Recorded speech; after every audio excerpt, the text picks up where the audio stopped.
Un muy especial saludo para todos los que están en este momento observando este programa especial que tiene como interés iniciar un ejercicio de debates sobre un tema que es de total relevancia en un mundo como el de hoy, la sociedad del conocimiento, la sociedad de la información, la sociedad del aprendizaje, que tiene que ver con la tecnología y la educación.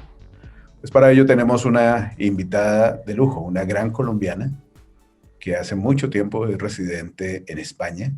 Ella se llama Linda Castañeda, es docente de la Universidad de Murcia, es licenciada en Pedagogía de la Universidad de Murcia, por supuesto es doctora en Tecnología Educativa de la Universidad de las Islas Baleares y tiene una serie de reconocimientos muy importantes como investigadora, entre ellos de la Open University en Reino Unido y también del Departamento de Educación de la Universidad de Oxford. Ha trabajado en un grupo de e-learning y como profesora visitante ha estado en el Centro de Educación y Nuevas Tecnologías de la Universidad Jaime I de Castellón. Su actividad docente gira en torno a la implementación de las TICs, las tecnologías de la información y la comunicación, en distintos ámbitos educativos. Por supuesto, es todo un privilegio contar con usted. Yo le iba a decir doctora Linda Castañeda, pero a usted le gusta que le digan Linda Sí, y ya puede sabe ser. por qué. Hombre, juego con ventaja. Si me dicen así, me levantan el ánimo. Muchísimas gracias, señor rector, por la presentación. Muy buenas tardes. Bueno, Linda, usted ha sido la coordinadora de un monográfico de la Revista Internacional de Educación a Distancia. En su volumen 22 del año 2019, se inició todo este escenario de debate sobre tecnología y educación, que le ha denominado Caminos Contemporáneos y Conversaciones Pendientes. Hablemos un poco de este ejercicio, de la construcción de ese monográfico y de qué artículos tiene. Pues le comento, cuando se planteó la posibilidad de hacer un número especial en RIED, una de las cosas que desde hace unos cuantos años me rondan la cabeza, y nos rondan la cabeza no solo a mí, sino a otros colegas de varios países alrededor del mundo, es el hecho de que trabajando mucho sobre las tecnologías y poniendo mucho el énfasis en la tecnología, en las tecnologías e incluso en la implementación pedagógica de las tecnologías, nos estábamos dejando cosas en medio. Nos estábamos dejando cosas sin hablar, nos estábamos dejando cosas sin discutir suficientemente. Seguramente apremiados por la premura, precisamente por la aceleración a la que nos ha acostumbrado la tecnología. Cada vez no solo vamos rápido, sino que cada vez vamos más rápido.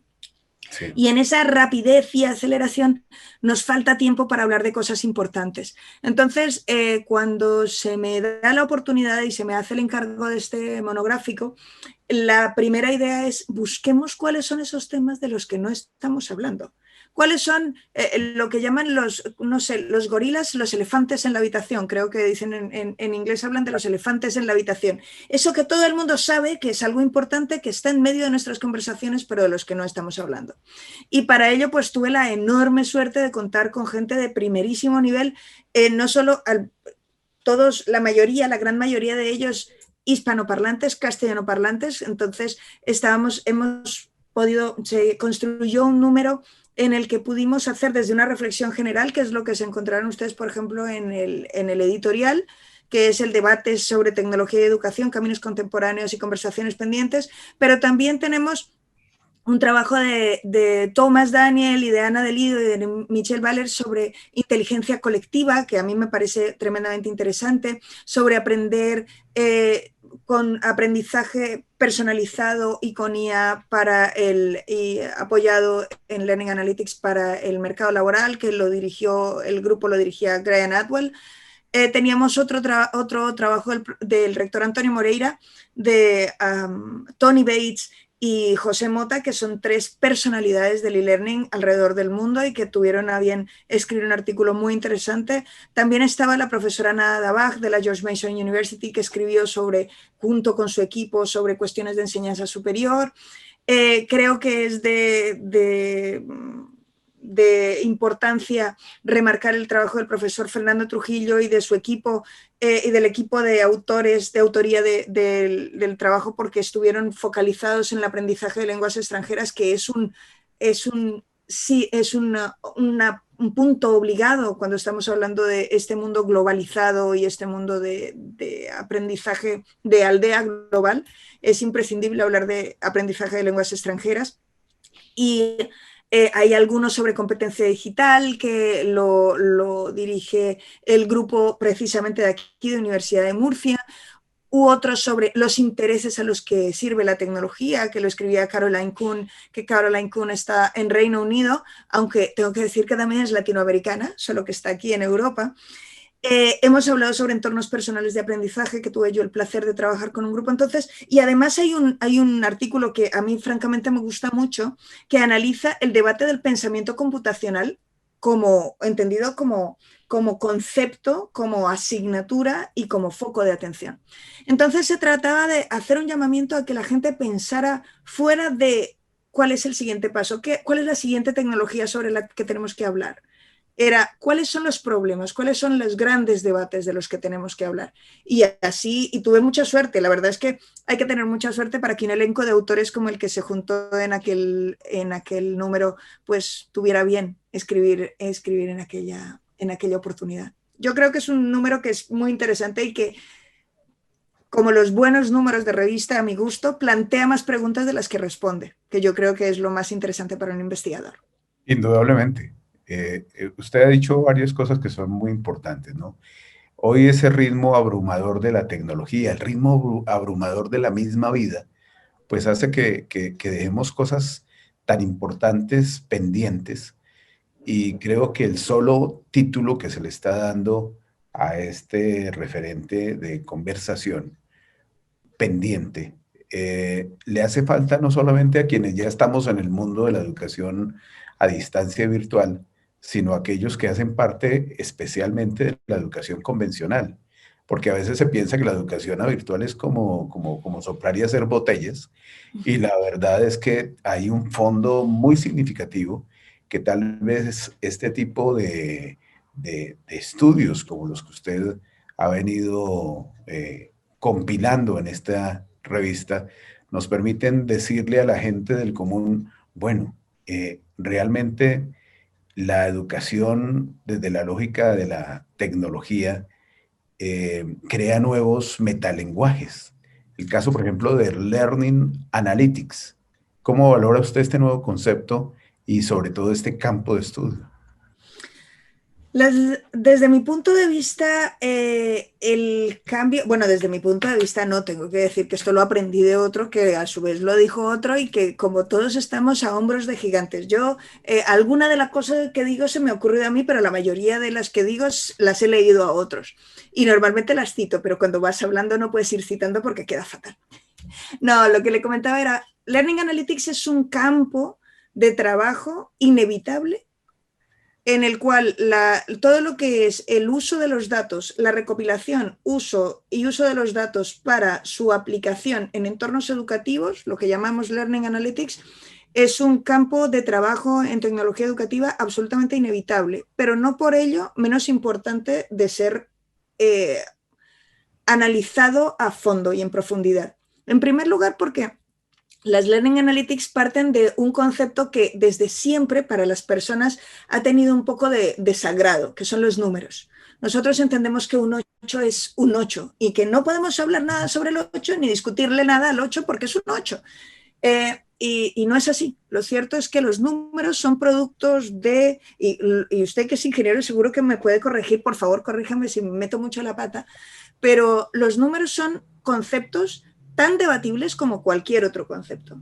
Y la cuestión es que los números, tal cual están siendo recogidos hoy en día, los datos, que ahora mismo se compilan en unas cantidades enormes y que además lo que ha cambiado el panorama es que además hoy en día tenemos una velocidad de procesamiento extraordinaria que nos permite tomar decisiones con no una muestra de los datos, sino con todos los datos sobre una cosa, pues ha hecho un cambio que al ser cuantitativo pero tan abrumador, pues produce efectos cualitativos. La cuestión es que en términos de Learning Analytics, si algo sabemos de estos años, es que sabemos poquito. Es que estamos recogiendo muchos datos, pero que todavía lo que nos dicen las investigaciones, al menos ahora hace 2 semanas leyó la tesis doctoral uno de mis estudiantes y hablábamos sobre qué Learning Analytics se estaban recogiendo en una determinada plataforma de MOOCs. Y el resultado era, tenemos un montón de analíticas, pero ninguno de esos datos me da información fiable sobre conceptos importantes para los estudiantes. Con lo cual, vale, ya tenemos forma de compilar datos y forma de analizar esos datos. Ahora la cosa es, ¿cuáles son los datos importantes? ¿De qué me dan noticia esos datos? Y muy importante, ¿qué puedo hacer yo como profesor y como persona, estudiante, profesor, ciudadano, con esos datos? ¿Hasta qué punto tener analíticas me permite hacer una mejor asignatura para mis estudiantes? No solo tomar decisiones por ellos, que creo que es la parte menos brillante de los Learning Analytics, sino plantearme diseños didácticos diferentes, que los estudiantes a su vez se hagan planteamientos personales sobre cómo abordan la educación, su propio aprendizaje de otras maneras, cómo los ciudadanos se pueden permitir planificar, participar, abordar su ciudadanía de formas distintas. Y por lo tanto, me parece que Learning Analytics ahora mismo es un gran campo de compromiso para aprender cosas y de compromiso para educar a la gente. Uno de los grandes retos ahora mismo es compilar los datos, como decía, compilar los datos que son importantes realmente en las diferentes plataformas, y por otro lado es educar a nuestros ciudadanos mayores y pequeños, no solo pequeños, sino también a los adultos y a los adultos mayores, en eso que llamamos hoy en día data literacy, la alfabetización en datos, para que una persona pueda ejercer su ciudadanía también a través de esos datos. Hay un punto clave en coherencia con lo que usted está diciendo, y es hasta dónde reconocemos cuáles son esos puntos ciegos de la tecnología educativa y qué tan visibles, cuando se descubren, se pueden enfocar hacia temas sociales en los que influye de manera directa la educación. Por ejemplo, en esta parte del mundo, en Iberoamérica, en Latinoamérica, el cumplimiento de los objetivos de desarrollo sostenible. Hay una cuestión, y es que creo que es un... graciosamente o afortunadamente, mejor, afortunadamente es un tema que ha dejado de ser tabú. Hasta hace no mucho, hasta hace probablemente 5 o 6 años, bueno, igual 10, que alguien dijera que la tecnología no era todo lo fantástica y todo lo estupenda que habíamos prometido, era cosa de apocalípticos, que diría Humberto Eco. Era una cosa de gente que no tenía, que lo que quería era asustarnos y nos estaban mencionando al coco. Pero lo cierto es que desde hace unos cuantos años ya la labor crítica y el trabajo crítico sobre pedagogías críticas y sobre tecnología educativa crítica es cada vez menos apocalíptico y más enfocado. Y ese enfoque nos ha permitido sobre todo revisar una cuestión que yo creo que es fundamental, sobre todo para todas las cuestiones sociales. Por supuesto, para los que ha mencionado usted y para los que tienen que ver con inclusión, con decolonización de los discursos, con equidad, con planteamientos ecológicos, con planteamientos sociales, con planteamientos de participación ciudadana. Y es el hecho de que la tecnología no es solo una herramienta que podemos usar. La tecnología es una herramienta que podemos usar, pero además es muchas otras cosas. Siguiendo los discursos de Selwyn o de Oliver o los discursos, hay una gran masa de discursos en torno a la definición de la tecnología que tienen menos de 20 años y en los que se está hablando de la tecnología como algo más que un instrumento, como un lenguaje, como una forma de entender el mundo, como un campo de batalla político y social, como un espacio de mercado. Y por lo tanto, cuando entendemos la tecnología de esa manera, abrimos el debate de los que nos dedicamos a esto y de los que están cerca de esto y de los que no lo están, pero se ven afectados, que son todos, a que nuestro mundo tiene que ver con la tecnología. Todo estemos o no estemos, estemos o no estemos, tengamos un móvil, un celular más o menos nuevo, lo cierto es que estamos mediados por la tecnología. Estamos en un mundo ya postdigital y por lo tanto el planteamiento de ese tipo de prioridades sociales es ineludible, porque si no, no estamos haciendo un planteamiento humano de la tecnología, si obviamos los temas sociales, al menos desde mi punto de vista. No, y lo compartimos plenamente. Imagínate que hace unos años, en un simposio que hacemos dentro de la UNAD, encontrábamos que habían personas que pensaban que las tecnologías deshumanizaban. Nosotros nos esforzábamos por decir que las tecnologías son neutras y que quienes le dan el fin a la tecnología pues somos nosotros, para bien o para mal. En ese orden de ideas, hay apuestas metodológicas sobre este nuevo escenario que potencia la educación del siglo XXI y que indudablemente hace uso positivo y efectivo de la tecnología para todo lo que es la responsabilidad del educar. ¿Cómo crees tú que esto va a emerger para darle mucho más paso y potencia a la educación a distancia y sobre todo a la educación virtual, que tiene muchas personas que aún son poco convencidas de que la educación a distancia y virtual tiene el mismo efecto o tal vez más que el de la educación convencional como hasta ahora la conocemos? Yo creo que, bueno, tengo que decirle, señor rector, que yo tengo que discrepar en una cosa. Yo no creo que las tecnologías sean neutras, y menos hoy en día en las que no solo las personas creamos tecnología, sino que las tecnologías crean tecnología. Pero no por ello son necesariamente malas o necesariamente buenas. La cuestión es que las personas, lo que sí que no podemos obviar es nuestro pensamiento humano sobre las tecnologías. Entonces, asumir que algo es bueno o es malo o es neutro, yo creo que asumir que es neutro era una realidad, y ahora yo creo que empieza a ser un poco, creo que somos un poco todavía demasiado optimistas a ese respecto. Yo no creo que sean neutrales. No obstante, lo que sí creo es que, como le decía, ese pensamiento humano sobre las tecnologías es ineludible, y que si algo tenemos ahora es que ya hemos superado ese embobamiento de las tecnologías. Ya se nos ha pasado el enamoramiento y ahora nos queda un amor maduro por las tecnologías. Y ese amor maduro por las tecnologías yo creo que nos puede permitir ser más conscientes de cuál es el papel de las personas en esa educación. Yo no veo la educación a distancia y la educación presencial como dos caras de la misma moneda. Yo lo veo como un continuo al que además hemos sido tristemente forzados por una pandemia en el último año. La gente que se negaba de todas a tocar un ordenador se ha visto forzada a tocar un ordenador. Y lo que nos ha mostrado esta situación es que existen situaciones de desigualdad social y personal que no nos podemos seguir permitiendo. Y que además el hecho de contar con esas tecnologías tiene que sumar, tiene que abrir posibilidades. No puede convertirse en otra puerta cerrada para los mismos que tienen las mismas puertas cerradas todas las veces. La educación a distancia lleva años probando su efectividad. No en vano, si echamos la vista atrás, el movimiento de alfabetización de toda Latinoamérica, gracias a la educación a distancia a través de la radio y la televisión, si bien no es tan chic como los ordenadores y los móviles y no queda tan bien en pantalla, lo cierto es que fue seguramente la única forma de levantar los índices de analfabetismo de Latinoamérica de los años 80. Entonces, que alguien se plantee el antagonismo entre lo a distancia y lo presencial, creo que no es que sea inocente, es que no es pesimista, es simplemente cerrar los ojos a la realidad. No podemos educar a las personas para el día de hoy ni para el día de mañana en un mundo sin tecnología.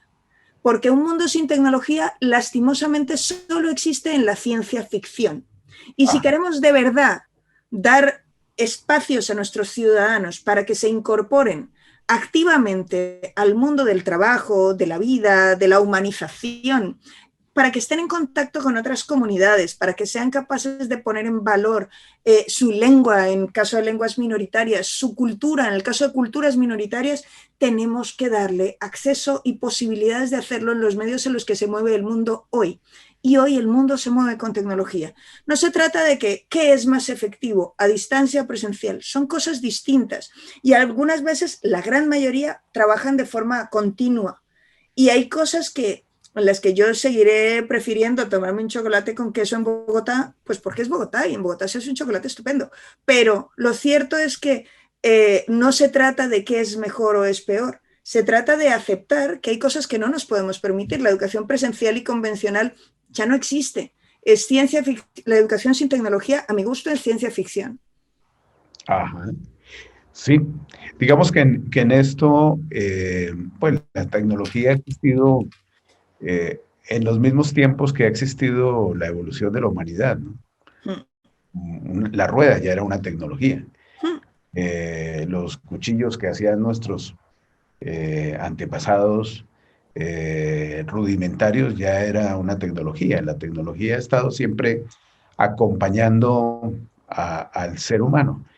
Y desde esa perspectiva, yo le podría preguntar en términos futuristas, eh, ¿usted qué nos aconsejaría para afianzar campos de investigación en este uso de tecnologías con ámbitos de desarrollo en la educación que permitiera darle mucha mayor posibilidad de emergencia a las necesidades de una educación que impacte en la inclusión, que impacte en la calidad, que impacte en la pertinencia, sobre todo en países como los de América Latina? Desde mi punto de vista, yo para ser futuróloga soy mortal de necesidad. No compro ni la lotería porque no tengo posibilidades de acertar a ni un número. Ahora bien, creo que ahora mismo el gran cambio, sobre todo en términos de investigación, va dado no tanto por los temas que nos seguirán viniendo por los cambios tecnológicos conforme la industria vaya cambiando, sino por el cambio de enfoque desde donde estamos analizando las cuestiones.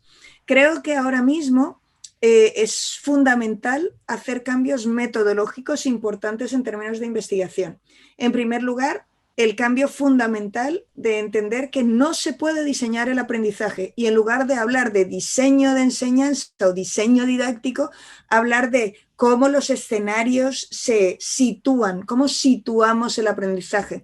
Estamos hablando de planteamientos que desde mi punto de vista están centrados en lo que llamamos la teoría de la actividad y que entienden que el aprendizaje no es algo que yo pueda diseñar, sino es algo que emerge, que puede emerger o no en determinadas condiciones. Nos planteamos pues, los planteamientos clásicos del aprendizaje situado y los planteamientos del network learning, lo que es el aprendizaje conectado, del cual hay un debate súper interesante todos estos años, y en el que tendríamos que empezar a plantearnos eso por un lado. Por otro lado, la teoría del aprendizaje y todos los planteamientos sociomateriales nos ayudan a entender mucho mejor cómo funcionan las tecnologías en la realidad de la gente. Y la realidad de la gente implica que si estoy en una determinada montaña, no es lo mismo y no funciona igual Facebook si estoy cogiéndolo desde una vereda de Minipí de Triana en Cundinamarca, que si lo estoy cogiendo desde lo alto de una montaña en la Pampa Argentina. No es lo mismo,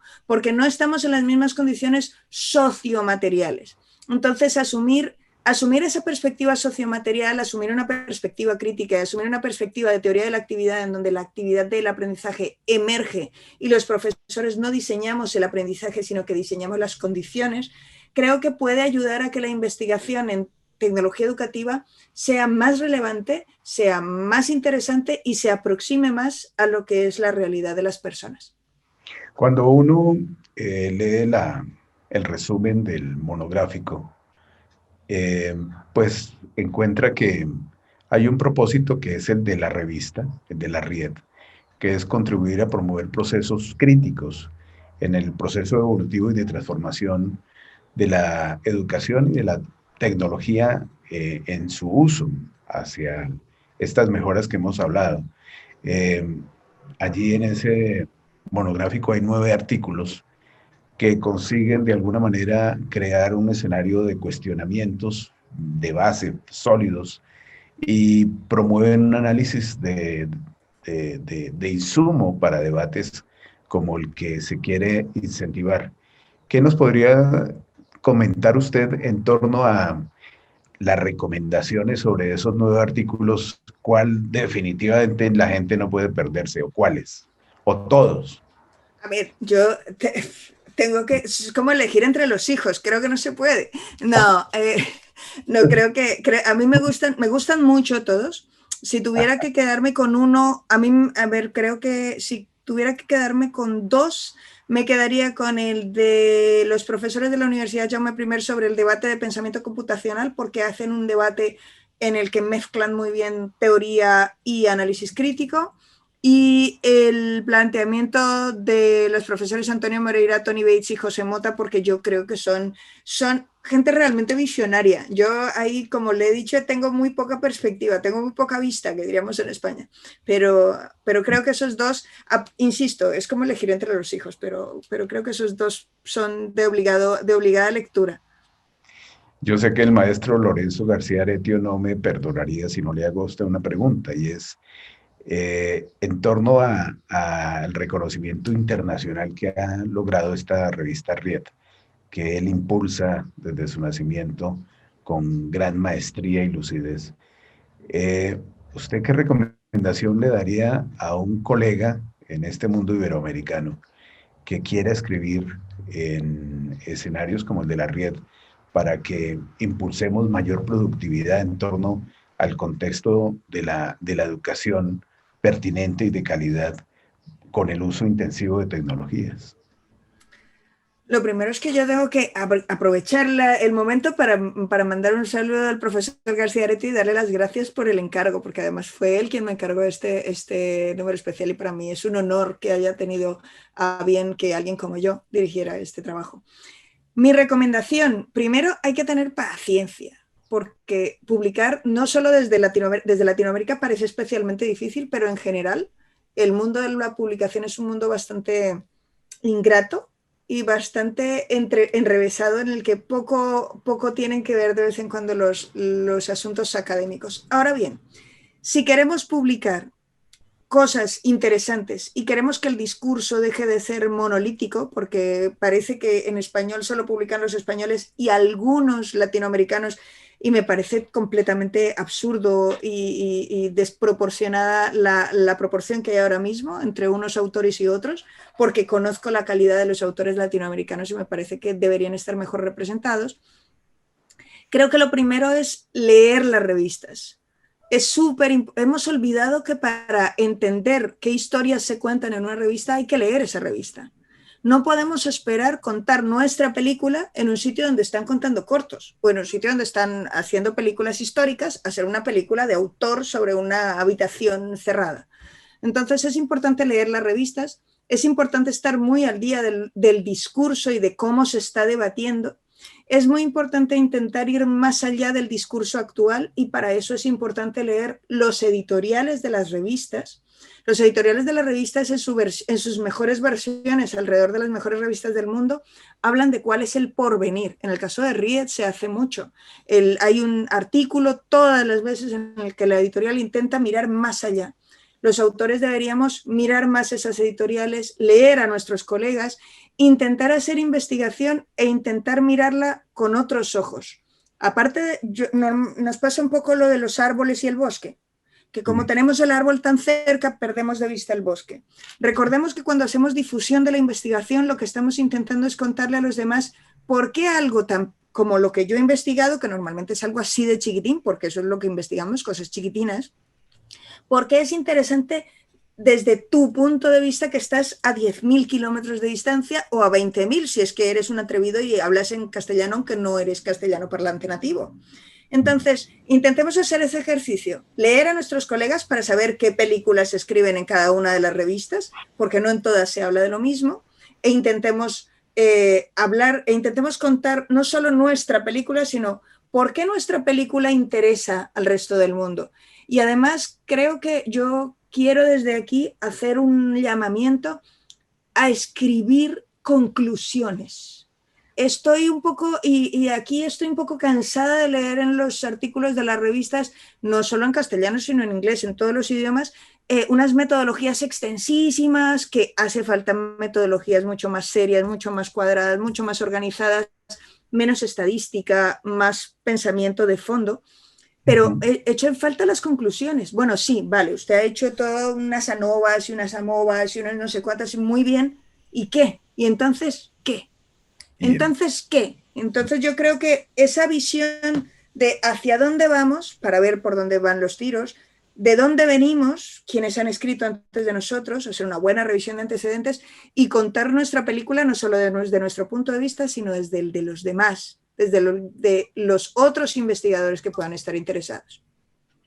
Bueno, pues hemos tenido este privilegio y este placer de conversar hoy con Linda Castañeda, una colombiana que, como ya la han escuchado, eh, conoce en profundidad lo que implica la tecnología educativa en un mundo como el de hoy, que lo ha investigado, lo ha referenciado en todos los ciclos y niveles de la educación, pensando también en los niños, en los jóvenes, en los adultos, en esa educación para todos.